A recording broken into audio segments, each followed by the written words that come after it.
Banyak orang masih menganggap bahwa passive income hanya cocok untuk masyarakat kota. Padahal, potensi terbesar justru banyak ditemukan di desa. Ada 3 alasan utama mengapa passive income di desa bukan hanya penting, tetapi juga sangat strategis untuk masa depan finansial seseorang. Pertama, biaya hidup di desa jauh lebih rendah dibandingkan perkotaan. Ketika biaya hidup rendah, seseorang tidak perlu mengejar pemasukan yang besar untuk mencapai kestabilan. Artinya, passive income yang nilainya tidak terlalu tinggi pun sudah bisa memberikan dampak besar. Contohnya, pemasukan tambahan dari hasil kebun, ternak ringan, atau sewa lahan dapat memberikan rasa aman finansial tanpa harus bekerja keras setiap hari. Kedua, desa memiliki banyak sumber daya yang masih perawan dan jarang dieksplorasi. Banyak lahan kosong, potensi hasil alam, dan peluang usaha yang belum tersentuh. Berbeda dengan kota yang sudah penuh kompetisi dan biaya modal yang tinggi, desa justru menawarkan kesempatan untuk membangun aset dengan modal lebih kecil, namun potensi keuntungan jangka panjangnya besar. Misalnya, menanam pohon jangka panjang seperti mahoni atau sengon, membuka lahan rumput gajah untuk pakan ternak, atau memiliki kolam ikan yang dikelola harian oleh orang lain. Ketiga, passive income di desa dapat bertahan lebih lama dan lebih stabil.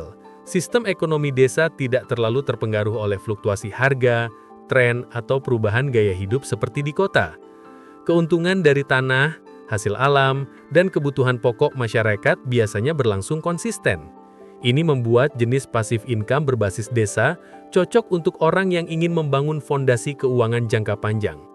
Bahkan, banyak aset desa yang terus naik nilainya dari tahun ke tahun, seperti lahan pertanian dan lahan produktif. Selain itu, desa memiliki jaringan sosial yang kuat. Banyak usaha berbasis kepercayaan dan gotong royong. Hal ini memudahkan seseorang untuk menitip kelola usaha, seperti kebun atau kolam, tanpa terlalu banyak pengawasan. Percayaan sosial ini menjadi salah satu keunggulan utama yang tidak mudah ditemukan di lingkungan kota. Model kerjasama seperti bagi hasil, titip ternak, atau perawatan lahan sangat umum dilakukan dan menguntungkan kedua pihak. Di desa juga tersedia banyak peluang passive income yang tidak membutuhkan teknologi rumit.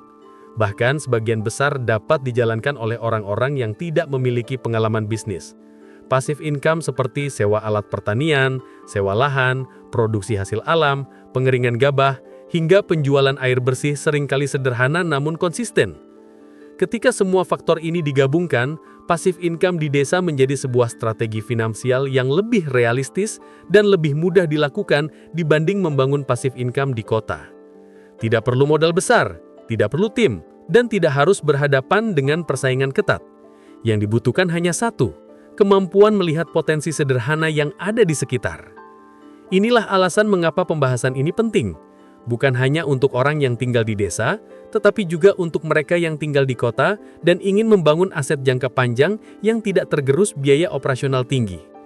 Desa menyimpan banyak peluang yang bisa menjadi sumber pemasukan rutin tanpa harus terus bekerja setiap hari.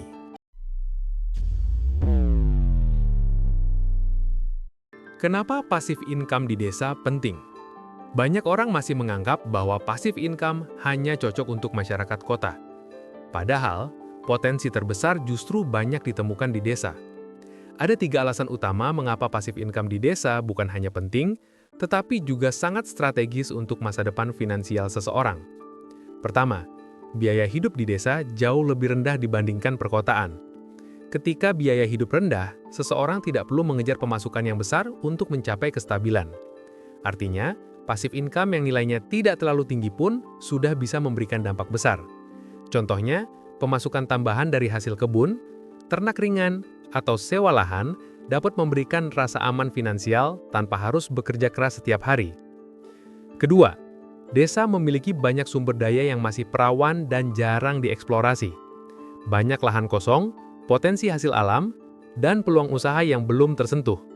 Berbeda dengan kota yang sudah penuh kompetisi dan biaya modal yang tinggi, desa justru menawarkan kesempatan untuk membangun aset dengan modal lebih kecil, namun potensi keuntungan jangka panjangnya besar. Misalnya, menanam pohon jangka panjang seperti mahoni atau sengon, membuka lahan rumput gajah untuk pakan ternak, atau memiliki kolam ikan yang dikelola harian oleh orang lain. Ketiga, Passive income di desa dapat bertahan lebih lama dan lebih stabil. Sistem ekonomi desa tidak terlalu terpengaruh oleh fluktuasi harga, tren, atau perubahan gaya hidup seperti di kota. Keuntungan dari tanah, hasil alam, dan kebutuhan pokok masyarakat biasanya berlangsung konsisten. Ini membuat jenis passive income berbasis desa cocok untuk orang yang ingin membangun fondasi keuangan jangka panjang. Bahkan, banyak aset desa yang terus naik nilainya dari tahun ke tahun, seperti lahan pertanian dan lahan produktif. Selain itu, desa memiliki jaringan sosial yang kuat. Banyak usaha berbasis kepercayaan dan gotong royong. Hal ini memudahkan seseorang untuk menitip kelola usaha, seperti kebun atau kolam, tanpa terlalu banyak pengawasan. Kepercayaan sosial ini menjadi salah satu keunggulan utama yang tidak mudah ditemukan di lingkungan kota. Model kerjasama seperti bagi hasil, titip ternak, atau perawatan lahan sangat umum dilakukan dan menguntungkan kedua pihak. Di desa juga tersedia banyak peluang passive income yang tidak membutuhkan teknologi rumit. Bahkan sebagian besar dapat dijalankan oleh orang-orang yang tidak memiliki pengalaman bisnis. Passive income seperti sewa alat pertanian, sewa lahan, produksi hasil alam, pengeringan gabah, hingga penjualan air bersih seringkali sederhana namun konsisten. Ketika semua faktor ini digabungkan, passive income di desa menjadi sebuah strategi finansial yang lebih realistis dan lebih mudah dilakukan dibanding membangun passive income di kota. Tidak perlu modal besar, tidak perlu tim, dan tidak harus berhadapan dengan persaingan ketat. Yang dibutuhkan hanya satu, kemampuan melihat potensi sederhana yang ada di sekitar. Inilah alasan mengapa pembahasan ini penting, bukan hanya untuk orang yang tinggal di desa, tetapi juga untuk mereka yang tinggal di kota dan ingin membangun aset jangka panjang yang tidak tergerus biaya operasional tinggi.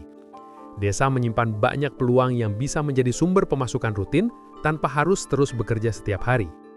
Karakter passive income di desa. Passive income di desa memiliki karakter yang berbeda dibandingkan passive income di kota. Perbedaan ini penting dipahami agar seseorang tidak salah memilih jenis aset atau berharap hasil instan. Passive income desa cenderung berbasis pada alam, jangka panjang, dan stabil.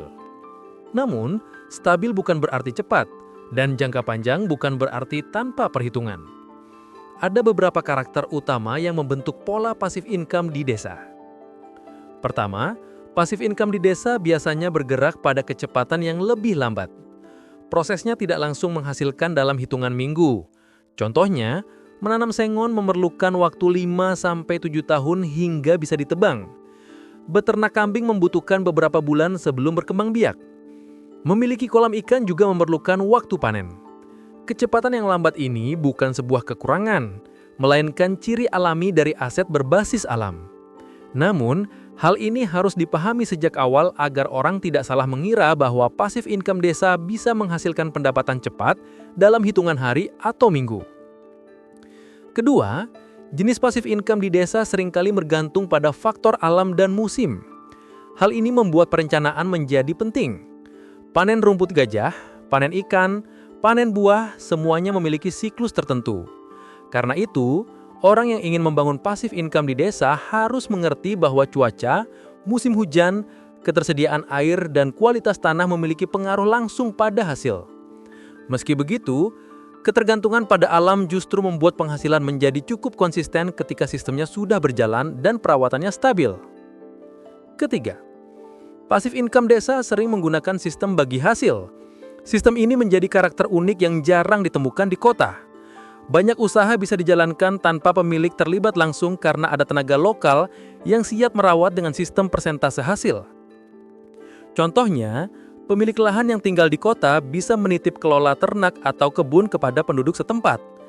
Bagi hasil biasanya dibuat sederhana, misalnya 50/50 atau 60/40. Sistem ini memudahkan siapapun yang ingin memiliki aset desa tanpa perlu pindah tempat tinggal. Keempat, modal di desa cenderung lebih fleksibel. Tidak diperlukan dana besar untuk memulai banyak jenis passive income. Beberapa contoh bisa dimulai dengan modal kecil seperti menanam tanaman produktif, membuat kolam kecil, atau membeli beberapa ekor ternak. Bahkan, ada jenis passive income yang tidak memerlukan modal sama sekali seperti menyewakan lahan yang sudah dimiliki atau bekerja sama dengan pihak lain dengan model kemitraan. Modal kecil dan resiko rendah menjadi daya tarik utama bagi banyak orang. Kelima, nilai aset desa sering meningkat seiring waktu. Lahan pertanian, kebun, dan tanah kosong di desa umumnya terus mengalami kenaikan harga karena pengembangan wilayah dan kebutuhan hunian. Kenaikan ini terjadi meskipun lahan tersebut tidak diolah. Ini merupakan karakter khas passive income desa. Aset bertambah nilai tanpa perlu dilakukan banyak perubahan. Bahkan, kenaikan nilai aset sering menjadi keuntungan terbesar dalam jangka panjang. Terakhir, passive income desa lebih mudah diwariskan. Karakter ini penting karena banyak aset desa berupa lahan, kebun atau ternak masih memiliki nilai yang jelas dan mudah dilanjutkan oleh generasi berikutnya. Tidak seperti bisnis digital yang harus terus diupdate, aset desa cenderung stabil dan simpel.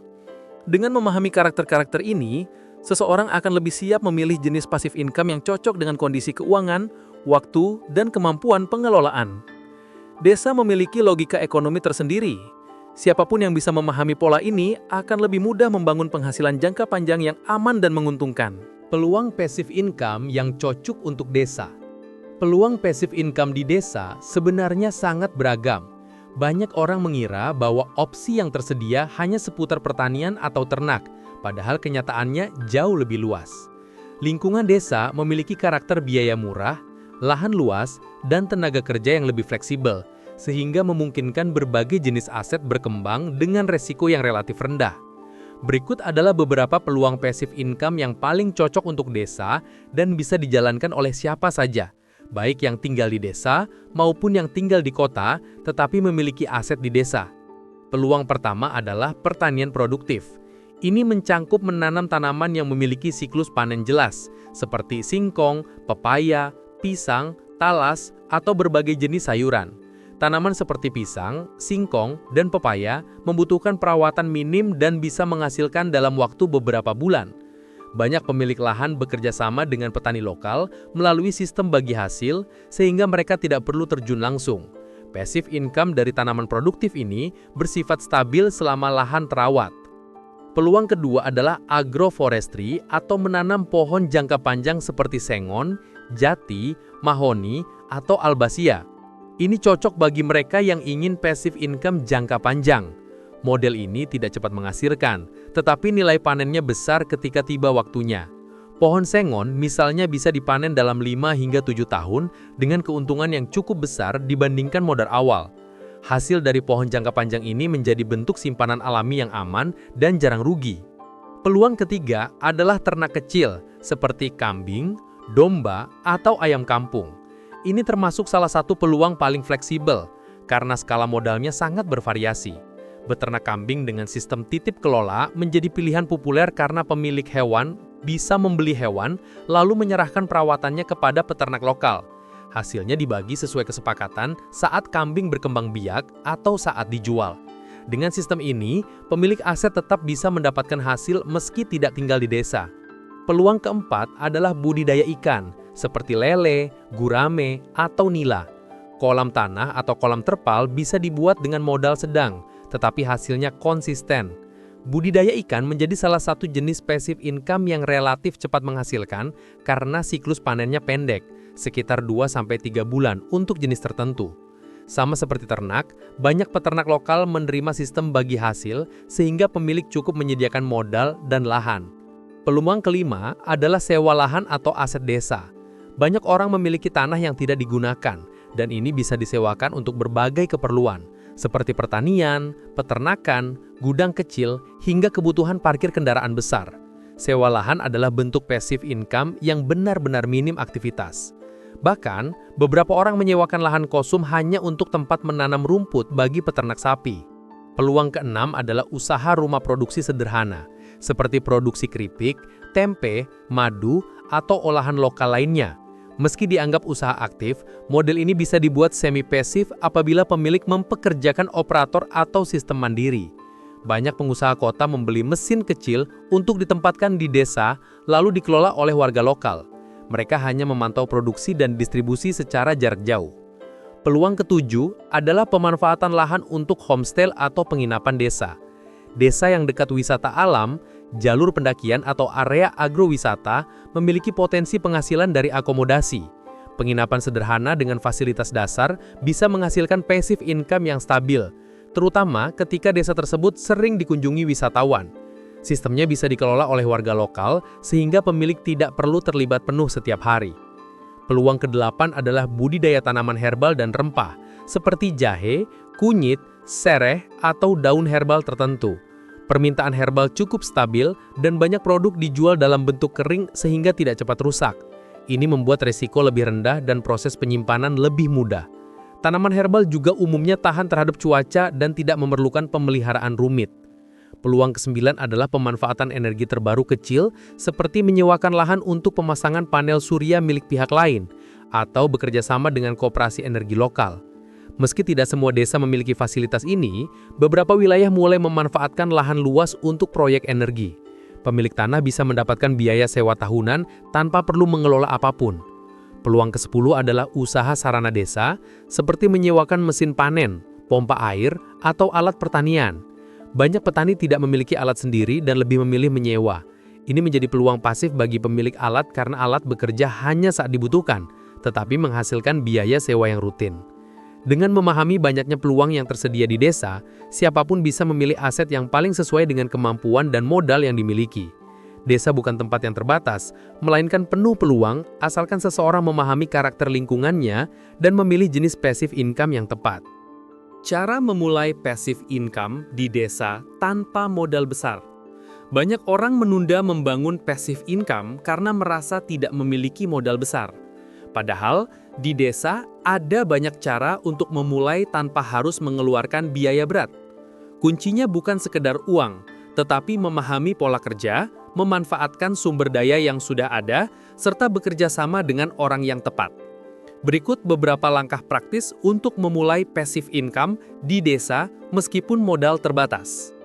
Langkah pertama adalah memetakan aset yang sudah dimiliki. Banyak orang memiliki lahan kecil, halaman kosong, atau kandang lama yang tidak terpakai dan mereka anggap tidak bernilai. Padahal, aset seperti itu bisa menghasilkan jika dimanfaatkan dengan model kerjasama. Contohnya, halaman kosong bisa dipakai untuk menanam tanaman produktif yang mudah dirawat seperti pisang atau pepaya. Jika tidak punya waktu untuk merawatnya, Anda bisa menyerahkan pengelolaan kepada warga sekitar dengan sistem bagi hasil. Pendekatan ini nyaris tanpa modal selain izin penggunaan lahan. Langkah kedua adalah menggunakan sistem titip kelola. Ini salah satu metode paling populer dan paling ringan modal. Anda hanya membeli bibit, benih, atau hewan ternak, lalu menyerahkan pengelolaannya kepada pihak lokal. Misalnya, membeli beberapa kambing lalu menitipkannya kepada peternak dengan sistem bagi hasil ketika kambing berkembang biak atau dijual. Sistem ini membantu kedua belah pihak karena peternak mendapatkan tambahan penghasilan tanpa membeli modal awal, sementara pemilik mendapatkan passive income tanpa harus terjun langsung. Langkah ketiga adalah memulai dari skala kecil, bukan langsung besar. Banyak usaha di desa sebenarnya sangat fleksibel. Tidak harus punya kolam besar untuk memulai budidaya ikan, cukup 1 atau 2 kolam terpal. Tidak harus punya lahan luas untuk menanam tanaman produktif, cukup mulai dengan beberapa puluh bibit. Yang penting adalah memulai dari skala yang bisa dikelola dengan risiko rendah. Setelah ada hasil pertama, keuntungan dan pengalaman bisa dilipat gandakan untuk memperbesar usaha secara bertahap. Langkah keempat adalah menggunakan tenaga lokal sebagai operator. Kelebihan desa adalah tenaga kerja yang lebih terjangkau dan hubungan sosial yang kuat. Anda bisa mempekerjakan 1 orang untuk merawat tanaman, memberi makan ternak, atau mengelola kolam ikan. Sistem gaji atau bagi hasil bisa disesuaikan dengan kemampuan. Dengan cara ini, Anda tidak perlu terlibat tiap hari, tetapi tetap memiliki aset yang berjalan. Langkah kelima adalah menghindari proyek yang terlalu teknis di tahap awal. Banyak orang ingin membangun passive income yang rumit seperti sistem hidroponik skala besar, peternakan intensif, atau mesin produksi mahal. Masalahnya, usaha yang kompleks butuh pengalaman dan modal yang lebih besar. Di tahap awal, pilih model yang sederhana dan sudah terbukti berjalan di desa, seperti tanaman produktif, ternak kecil, atau sewa lahan. Setelah terbiasa dan memahami dinamika desa, barulah masuk ke model yang lebih spesifik. Langkah keenam adalah memanfaatkan sumber daya lokal secara maksimal. Desa biasanya memiliki ketersediaan air yang baik, pakan alami, atau akses hasil alam yang bisa digunakan tanpa biaya tinggi. Contohnya, beternak ayam kampung dengan memanfaatkan bahan pakan alami atau kebun sekitar. atau memanfaatkan air sungai untuk kolam ikan tanpa biaya listrik besar. Memaksimalkan potensi lokal membuat biaya operasional jauh lebih rendah dibanding usaha di kota. Langkah ketujuh adalah menggunakan konsep aset bersama.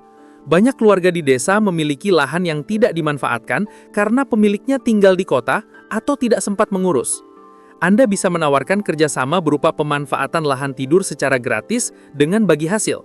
Biasanya, pemilik lahan setuju karena daripada lahan kosong tidak menghasilkan apapun, lebih baik digunakan untuk usaha produktif. Langkah ke-8 adalah mengutamakan usaha yang menghasilkan rutin dibanding sekali besar. Misalnya, fokus pada tanaman seperti pisang atau singkong yang bisa dipanen berkala dibanding pohon jangka panjang yang baru dipanen 5 tahun. Rutin kecil lebih baik di tahap awal untuk melatih ritme pemasukan dan memastikan usaha berjalan stabil. Langkah ke-9 adalah melakukan pengawasan ringan, namun konsisten. Passive income di desa bukan berarti tidak dipantau sama sekali. Anda tetap perlu memeriksa perkembangan usaha, mencatat hasil, dan memastikan kerjasama berjalan sesuai kesepakatan. Pengawasan ringan ini bisa dilakukan mingguan atau bulanan, dan sangat membantu meningkatkan hasil dalam jangka panjang. Dengan mengikuti langkah-langkah ini, siapapun bisa membangun passive income di desa meskipun modal terbatas. Yang paling penting adalah memulai dengan aset yang ada, memanfaatkan kerjasama lokal, dan memilih usaha yang sederhana tetapi stabil. Passive income di desa bukan soal besar kecil modalnya, tetapi soal konsistensi dan kemampuan melihat peluang yang tidak membutuhkan biaya tinggi. Kesalahan umum yang dilakukan di desa, membangun passive income di desa terlihat sederhana. Tetapi banyak orang justru terjebak dalam kesalahan yang membuat usaha mereka tidak berkembang atau berhenti di tengah jalan. Kesalahan ini sebenarnya bisa dihindari jika dipahami sejak awal. Berikut beberapa kesalahan umum yang sering dilakukan baik oleh warga desa sendiri maupun orang kota yang mencoba membangun passive income di desa. Kesalahan pertama adalah memilih usaha berdasarkan tren, bukan berdasarkan kondisi desa. Banyak orang tertarik memulai usaha tertentu karena melihatnya viral atau populer di media sosial. Misalnya, semua orang tiba-tiba ingin membangun kolam ikan atau ternak bebek hanya karena melihat ada yang sukses. Padahal, kondisi setiap desa berbeda. Ada desa yang pasokan airnya bagus, ada yang tidak. Ada desa yang cocok untuk ternak, ada yang tidak. Tidak semua tren cocok untuk setiap wilayah. Dan memaksakan tren justru membuat modal terbuang percuma. Kesalahan kedua adalah menganggap passive income itu benar-benar tanpa kerja sama sekali.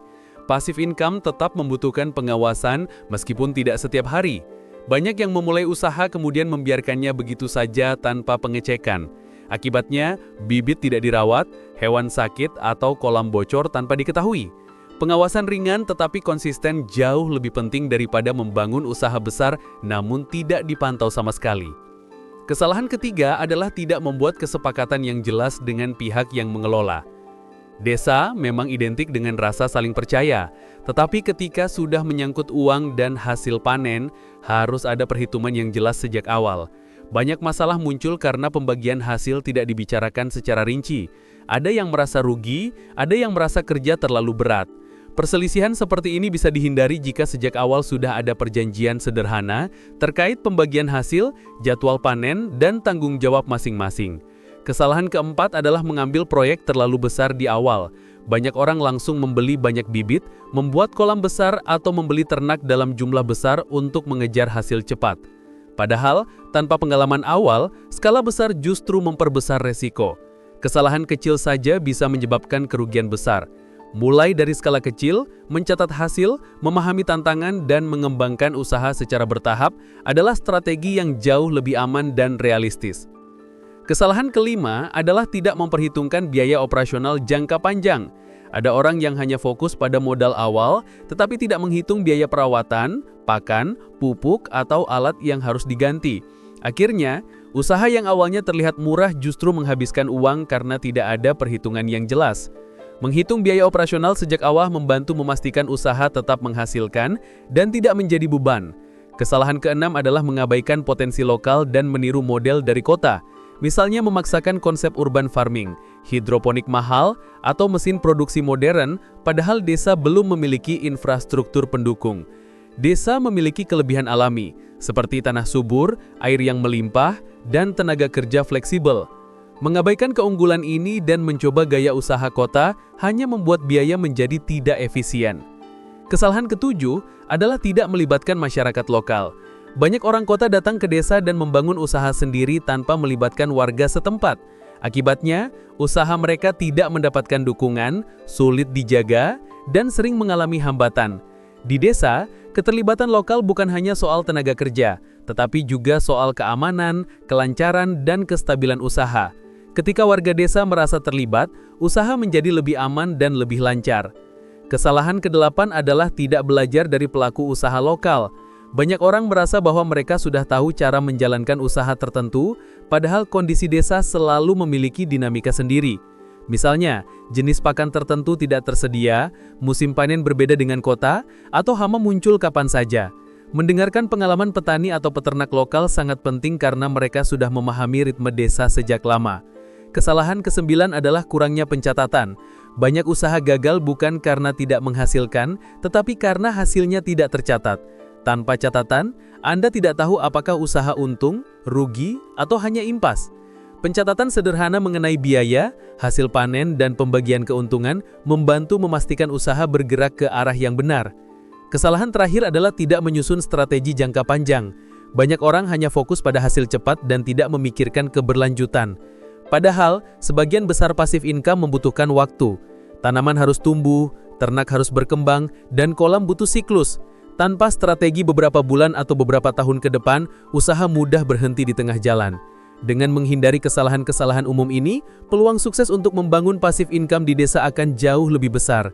Desa sebenarnya memberikan banyak peluang, tetapi peluang tersebut hanya bermanfaat jika dikelola dengan cara yang tepat, realistis, dan sesuai dengan karakter desa. Pembahasan tentang passive income di desa menunjukkan bahwa desa memiliki potensi yang sangat besar untuk menghasilkan penghasilan jangka panjang dengan resiko yang lebih rendah dibandingkan kota. Mulai dari memanfaatkan lahan kecil, sistem bagi hasil, ternak sederhana, hingga usaha yang berjalan dengan tenaga lokal, semuanya dapat dilakukan tanpa tekanan biaya tinggi seperti di perkotaan. Intinya, desa menyediakan ruang yang lebih luas untuk mencoba, gagal, memperbaiki, dan berkembang tanpa terbebani oleh biaya hidup yang besar. Banyak orang menganggap desa sebagai tempat yang terbatas, padahal justru sebaliknya. Ada banyak peluang yang sering tidak terlihat karena pola pikir yang keliru. Passive income di desa tidak harus rumit, tidak butuh teknologi mahal, tidak butuh modal besar, dan tidak harus dilakukan oleh orang yang tinggal di desa itu sendiri. Yang dibutuhkan hanya pemahaman dasar, kerjasama yang benar, dan kesediaan untuk memulai dari hal kecil. Ketika dasar ini sudah kuat, hasilnya akan mengikuti seiring waktu. Jika seseorang mampu menghindari kesalahan umum, seperti meniru tren tanpa melihat kondisi, tidak mencatat hasil, atau tidak membuat perjanjian yang jelas, maka peluang suksesnya akan jauh lebih besar. Passive income di desa bisa menjadi strategi jangka panjang untuk siapa saja, baik yang ingin penghasilan tambahan maupun yang ingin membangun aset untuk masa depan. Bahkan orang yang tinggal di kota bisa memanfaatkan desa sebagai sumber penghasilan dengan menerapkan model titip kelola atau kerjasama lahan. Pada akhirnya, membangun passive income di desa adalah tentang melihat potensi yang ada di sekitar dan berani memulai tanpa harus menunggu model besar atau kondisi sempurna. Banyak usaha di desa tidak membutuhkan langkah besar di awal, cukup mulai dengan apa yang ada lalu kembangkan perlahan-lahan. Dengan pendekatan yang tepat, passive income di desa dapat menjadi aset keuangan yang stabil, terukur, dan tahan terhadap perubahan ekonomi. Jika Anda merasa pembahasan ini bermanfaat, dukung channel Logika Hati dengan subscribe agar Anda tidak ketinggalan pembahasan berikutnya tentang strategi hidup, cara berpikir yang lebih realistis, serta penjelasan praktis tentang hal-hal yang sering kita temui dalam kehidupan sehari-hari. Subscribe Anda membantu channel ini terus berkembang dan menghadirkan konten yang relevan dan berguna bagi banyak orang.